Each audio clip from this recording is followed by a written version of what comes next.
रामबंधु sir, जिस तरह से संजय सर ने भी पॉइंट उठाया, महागठबंधन में जिस तरह से एकजुटता नजर नहीं आई, एनडीए के तमाम बड़े नेता एक साथ आए, एक मंच पर मंच साझा किया, उन्होंने नीरज सिन्हा को प्रमोट किया, जिस तरह से उनका प्रचार प्रसार किया।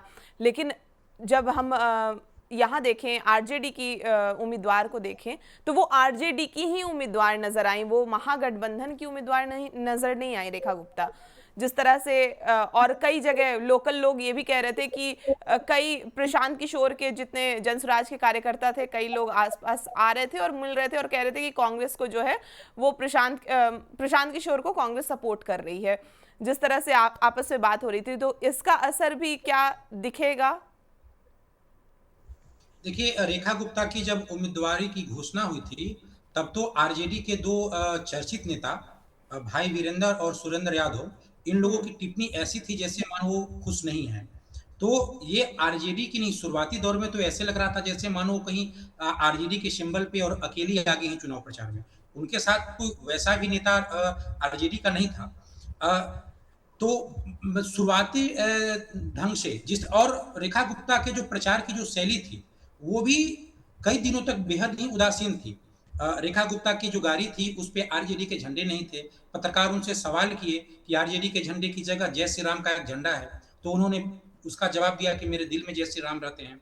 कहने का मतलब ये कि न उनके गाड़ी पे झंडा कई दिनों तक नहीं दिखा, उनके घर पे कोई पार्टी का झंडा, बैनर, पोस्टर उस तरीके से नहीं दिखा जो प्राय उम्मीदवारों के घर पे दिखता है। उनसे उनसे ज्यादा झंडा तो जो जनशक्ति जनता दल की वीणा मानविक थी, जिनकी उम्मीदवारी रद्द हो गई, उनके गाड़ियों पर रहा करता था जब तक उनकी उम्मीदवारी रद्द नहीं हुई थी। तो शुरुआती दौर पे इनका जो प्रचार का शैली भी उदासीन रहा और ऐसे लगा जैसे अलग थलग अपनी पार्टी में हो गए। हाँ, बाद में धीरे धीरे करके स्थितियों में कुछ सुधार आया और आखिरी 2 दिनों के लिए तेजस्वी यादव आए। तो ये इंडिया गठबंधन के उम्मीदवार वाली जो इनमें एक फीलिंग थी, वो तो कभी दिखी ही नहीं इनके समर्थकों में। आरजेडी के उम्मीदवार को लेकर के भी एक संशय वाली स्थिति रही और बीच में कई दिनों तक तो एक आम लोगों के बीच मैसेज भी हुआ कि जनसुराज और तेजस्वी यादव में कहीं अंदर खाने में कोई समझौता हो गया है। तो कहीं ना कहीं लोगों के बीच, अपने समर्थकों के बीच आरजेडी कैसे मैसेज भेजे, इसमें उन लोगों से बहुत बड़ी भूल हुई है। अब ये जानबूझ के हुई है या तेजस्वी यादव के लापरवाही के कारण हुई है या आरजेडी के अंदर जो गुटबाजी है, जो विधानसभा चुनाव के बाद तेजस्वी यादव के संभलते नहीं संभल रहा है, उसका परिणाम हो, जो भी हो। लेकिन इंडिया गठबंधन के उम्मीदवार के रूप में भी और आरजेडी के सर्वमान्य उम्मीदवार के रूप में भी ऐसी छवि रेखा गुप्ता नहीं बना पाए और इससे बेहतर उनका प्रचार और बेहतर तो टक्कर वो पिछले विधानसभा चुनाव में दिए थे। और इसके कारण मुझे लगता है कि जनसुराज को और ताकत मिली, उनके प्रचार में भी उनको ताकत मिल रही थी। वहां का जो जन समर्थन था, वो आज जब आप अल्पसंख्यक समाज के मोहल्लों से जाते थे, जनसुराज जाती थी या प्रशांत किशोर जाते थे, तो वहां बहुत भीड़ जुटती थी। तो शुरुआती दिनों से लग रहा है और आज जब मतदान भी हो रहा है तब भी वही उदासीनता है। आज दोपहर 1-2 बजे के बाद अगर देखेंगे तो बिहार में जो सोशल मीडिया पे एक मैसेज वायरल हो रहा है कि रेखा गुप्ता ने समर्थन कर दिया जनसुराज को। भले ही ऐसा हुआ हो या ना हुआ हो, लेकिन कहीं ना कहीं से इस तरह के मैसेज का स्पेस इसलिए बन पा रहा है कि अगर आप मतदान केंद्र तक जो लोग जा रहे हैं, वहां दोपहर के बाद ऐसा लग रहा है जैसे कि आरजेडी कोई कार्यकर्ता सक्रिय नहीं है या आरजेडी वाकई में मैदान छोड़ के भाग गई है या क्या। तो एक उनकी अपनी स्थिति स्पष्ट नहीं है और उसके कारण जो उनका जो जन समर्थन है, समर्थक है, मतदाता है आरजेडी के, वो बड़े पैमाने पे इधर शिफ्ट हुए हैं। कांग्रेस के तो कुछ नेता मीडिया से बातचीत करते हुए जनसुराज का समर्थन भी किए थे और अभी 1-2 दिन पहले जो अखिलेश सिंह हैं, उनके बेटे ने भी सोशल मीडिया पे प्रशांत किशोर का समर्थन किया था। तो वो भी एक मैसेज रहा कि जो कांग्रेस है उनका पूरा समर्थन जा रहा है, अब केवल आरजेडी अलग थलग है। तो इस तरह की जो परिस्थिति है वो रेखा गुप्ता के साथ जुड़ी है और यही कारण है कि प्रशांत किशोर उनको आसानी से पीछे छोड़ दिए हैं और आरजेडी का जो समर्थक है वो मुझे लगता है कि जनसुराज की असली ताकत बढ़ गई है। अब अगर वो बीजेपी के हर जातियों में सेंधमारी करेंगे, कर लिए होंगे, तो हो सकता है कि वो काफी नजदीकी का वो कांटे का टक्कर का मुकाबला हो। जीत हार एक अपनी जगह है, लेकिन वो कोई कड़ा टक्कर बीजेपी को दे सकते हैं। लेकिन इतना तो तय है कि बीजेपी को कड़ा टक्कर देने के लिए या चुनाव जीतने के लिए बीजेपी के वोट बैंक में सेंधमारी करनी ही पड़ेगी और अच्छी खासी करनी पड़ेगी। क्योंकि जब प्रशांत किशोर नहीं थे, जब रेखा गुप्ता थी पिछले चुनाव में, तो फिर देखिए कि ये 40% के आसपास थी और नितिन नवीन का 61% के आसपास था, तो दोनों में काफी अंतर था। तो उस अंतर को पाटने के लिए यानी कड़े मुकाबले के लिए भी इनको बीजेपी में सेंधमारी करनी पड़ेगी। बिल्कुल। सर जी। संजय सर, प्रशांत किशोर ने जिस तरह से आरोप लगाया कि पुलिस जो है वो उनके कार्यकर्ताओं को परेशान कर रही है, हेल्प डेस्क हटाए जा रहे हैं और विरोधी वोटरों को डराने की कोशिश हो रही है, और ईवीएम खराब होने की शिकायत पर भी वे खुद बूथ पहुंचे, बाद में भले ही वो शांतिपूर्ण मतदान की उन्होंने अपील की। तो क्या ये प्रशासन पर गंभीर सवाल है, या चुनाव के बीच जिस तरह से समर्थकों को एकजुट रखने की कोई रणनीति है? देखिए, नहीं वो तो होता है, ये सारी चीजें होती हैं। कल भी जक्कनपुर थाने में प्रशांत किशोर जी काफी देर रात तक थे और उन्होंने कहा कि भाई हमारे लोगों को पुलिस पकड़ ली है और कुछ बता नहीं रही है। हालांकि पुलिस के अपने दावे थे। उन्होंने कहा कि जो मतदान समाप्त होने से 48 घंटे पहले साइलेंस पीरियड के दौरान चुनाव प्रचार पूरी तरह से प्रतिबंधित रहता है और इस अवधि में जो लोग चुनाव प्रचार में लगे होते हैं वो संबंधित निर्वाचन क्षेत्र के अगर मतदाता नहीं होते हैं तो उन्हें क्षेत्र छोड़ना अनिवार्य होता है।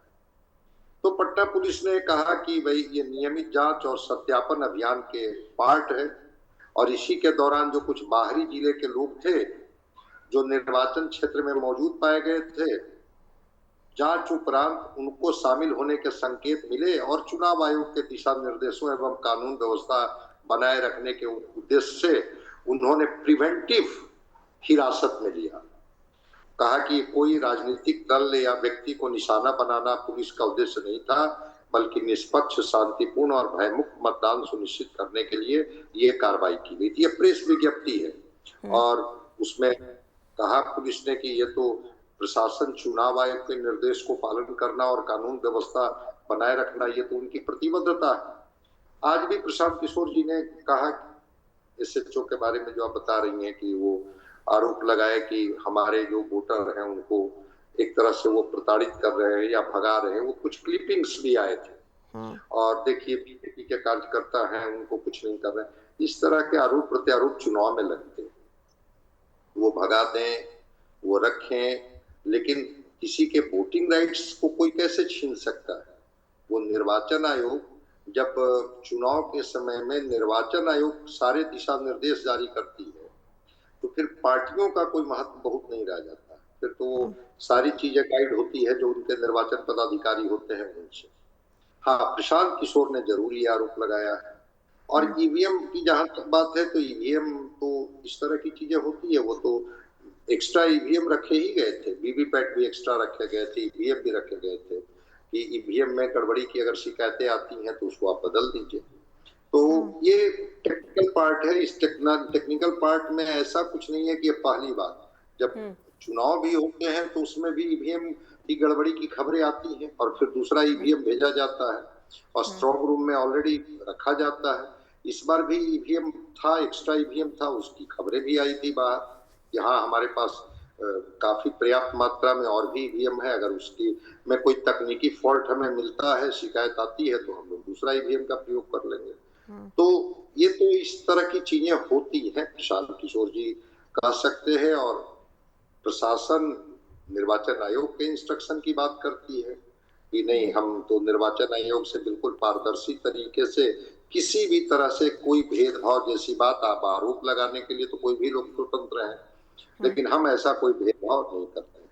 हम सबके साथ पारदर्शी व्यवहार करते हैं कि हर मतदाता जाए और अपने मताधिकार का प्रयोग करे। तो इस आरोप के आधार पर कुछ अभी नहीं कहा जा सकता है कि क्या पुलिस के तर्क सही हैं या प्रशांत किशोर के आरोप सही है। प्रशांत किशोर ने आरोप लगाया है, पुलिस ने भी अपनी सफाई दी है। कल वो घटनाक्रम में देख रहा था, वो जक्कनपुर थाने की घटना जिसमें प्रशांत किशोर वहां बैठे हुए थे और वहां के पुलिस पदाधिकारी से वो लगातार बात कर रहे थे, अपने 20 लोगों के बारे में पूछ रहे थे, तो जो सफाई पुलिसकर्मी के द्वारा जो साइलेंस पीरियड का जो एक उन्होंने अपना हवाला दिया कि साइलेंस पीरियड में दूसरे जिला के और दूसरे विधानसभा क्षेत्र के लोग अगर मिलते हैं तो हम लोग कहते हैं कि आप यहाँ क्या कर रहे हैं, आप अपने क्षेत्र में जाइए, अपने जिले में जाइए। ये पुलिस के तर्क। तो ये सब चीजें तो होंगी, लेकिन इससे वोटिंग राइट्स किसी का प्रभावित हो जाएगा ऐसा? हाँ, कुछ देर के लिए डिस्टर्ब हो सकता है व्यक्ति कि उनके कार्यकर्ता को गिरा दिया गया या डरा दिया गया और बीजेपी के कार्यकर्ताओं को थोड़ा प्रमोट की सहायता मिली उनको सत्ता पक्ष के वजह से। ये आरोप प्रत्यारोप है, लेकिन पूरी छूट थी आज सुबह 7 बजे से 6 बजे तक मतदान के लिए।